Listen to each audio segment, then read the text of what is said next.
अस्सलाम वालेकुम। मेडिसिन की दुनिया में खुश आमदीद। मैं हूँ फार्मासिस्ट अमीन शाह। व्यूवर्स, आज की वीडियो में हम रिव्यू करेंगे प्रोटियम टेबलेट के बारे में, जिसका जेनेरिक नेम है पेंटोप्राजोल। प्रोटियम टेबलेट यानी पेंटोप्राजोल क्या है, ये किस तरह काम करती है, इसके फ़ायदे कौन कौन से हैं, नुकसानात कौन कौन से हैं और इसे इस्तेमाल करने का सही तरीका कौन सा है, ये सब हम आपको आज की वीडियो में आसान अल्फाज में समझाएंगे। आगे बढ़ने से पहले नए आने वाले दोस्तों से गुजारिश है कि हमारे चैनल मेडिसिन की दुनिया को ज़रूर सब्सक्राइब करें, वीडियो को लाइक करें ताकि मेडिसिन्स के बारे में, मुख्तलिफ़ बीमारियों के बारे में हमारी मुफीद और मालूमाती वीडियोस आप तक बर वक्त पहुँचती रहे। व्यूवर्स, प्रोटियम यानी पेंटोप्राजोल का ताल्लुक अद्वियात की एक ग्रुप प्रोटॉन पंप इनहिबिटर से है और इसके इस्तेमाल से मैदे में तेज़ाबियत कम हो जाती है। पेंटोप्राजोल मैदे में पाए जाने वाले पैराइशल सेल्स में मौजूद प्रोटॉन पंप पर असरअंदाज होकर तेज़ाब के बनने के अमल को कम कर देती है। इसका इस्तेमाल उन तिब्बी कैफियत में करवाया जाता है जिनमें मैदे में तेज़ाबियत बढ़ जाती है। इसकी एक आम मिसाल गैस्ट्रोइसोफेगल रिफ्लेक्स डिजीज़ यानी GERD है।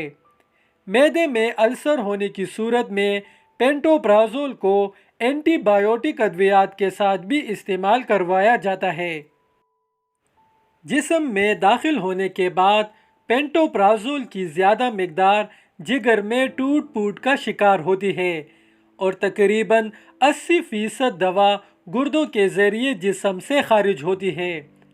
पेंटोप्राजोल खाने के तकरीबन 1 घंटे बाद पेंटोप्राजोल की तकरीबन आधी मिकदार जिस्म से खारिज हो चुकी होती है। हामला ख़वातीन में प्रोटियम टेबलेट यानी पेंटोप्राजोल के इस्तेमाल से मुताल्लिक तहकीक फ़िलहाल महदूद है, इसीलिए हामला ख़वातीन में इसका इस्तेमाल सिर्फ अशद ज़रूरत के तहत ही किया जाना चाहिए। चूँकि पेंटोप्राजोल की कुछ मिकदार माँ के दूध में खारिज होती है, इसलिए इस दवा का इस्तेमाल दूध पिलाने वाली माँओं में एहतियात से करना चाहिए, क्योंकि ये दवा दूध के ज़रिए बच्चे तक पहुंच सकती है। 1 साल से कम उम्र बच्चों में इस दवा का इस्तेमाल डॉक्टर की हिदायत के बगैर नहीं करवाना चाहिए, चूँकि जहनी दबाव या डिप्रेशन की हालत में इस बात का ख़तरा होता है कि मैदे में तेज़ाबियत बढ़ जाएगी, जिससे मैदे में अल्सर यानी ज़ख़म बनने का ख़दशा होता है।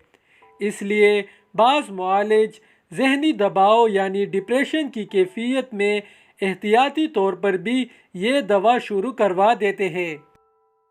वो अफराद जिनकी उम्र 50 साल से ज़्यादा हो और जिन्होंने पेंटोप्राजोल का इस्तेमाल तवील मुद्दत के लिए किया हो, उनमें कोल्हे, कलाई और रीढ़ की हड्डी के फ्रैक्चर होने के इम्कानात बढ़ जाते हैं।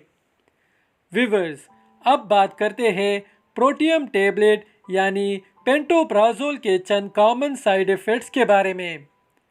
प्रोटियम टेबलेट यानी पेंटोप्राजोल इस्तेमाल करते हुए आपको इन साइड इफ़ेक्ट्स का सामना करना पड़ सकता है: सर चकराना, सर दर्द, थकावट का एहसास, मतली, पेचस, पट्टों का दर्द, कब्ज़, नींद कम आना, पेट में दर्द, मुंह का खुश्क होना, डिप्रेशन, जोड़ों में दर्द वगैरह वगैरह।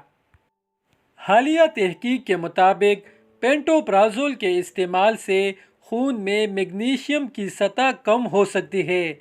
इससे ये मसाइल पैदा हो सकते हैं: कल्ब की हरकत बेतरतीब होना, आसाब के मसाइल मसलन दौरे पड़ना, पट्टे अकड़ना या पट्टों में कमज़ोरी महसूस होना, ओस्टियोमलेसिया, ओस्टियोपोरोसिस, खून में कैल्शियम की सतह कम होना, सर चकराना, खांसी होना یا گلا گھٹتا ہوا محسوس ہونا، خون میں پوٹاشیم کی سطح کم ہونا، پیچس وغیرہ۔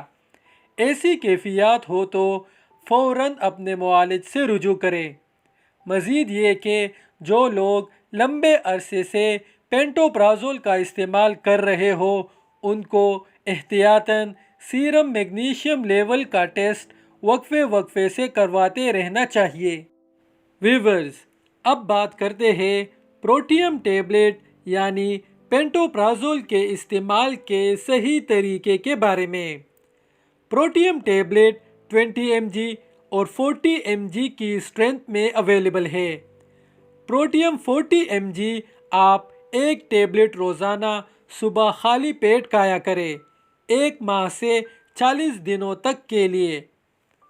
پروٹیم 20 mg کا نارمل ڈوز 1 ٹیبلٹ صبح اور 1 ٹیبلٹ شام کو خالی پیٹ کھانا ہے۔ یہ بھی 1 ماہ سے لے کر 40 دنوں تک کے لیے یوز ہوتی ہے۔ تو دوستو، ہم امید کرتے ہیں آپ کو آج کی ویڈیو اچھی لگی ہوگی، انفارمیٹیو لگی ہوگی۔ اسی طرح میڈیسنز کے بارے میں، مختلف بیماریوں کے بارے میں ہماری مفید اور معلوماتی ویڈیوز دیکھتے رہنے کے لیے ہمارا چینل میڈیسن کی دنیا ضرور سبسکرائب کریں۔ شکریہ۔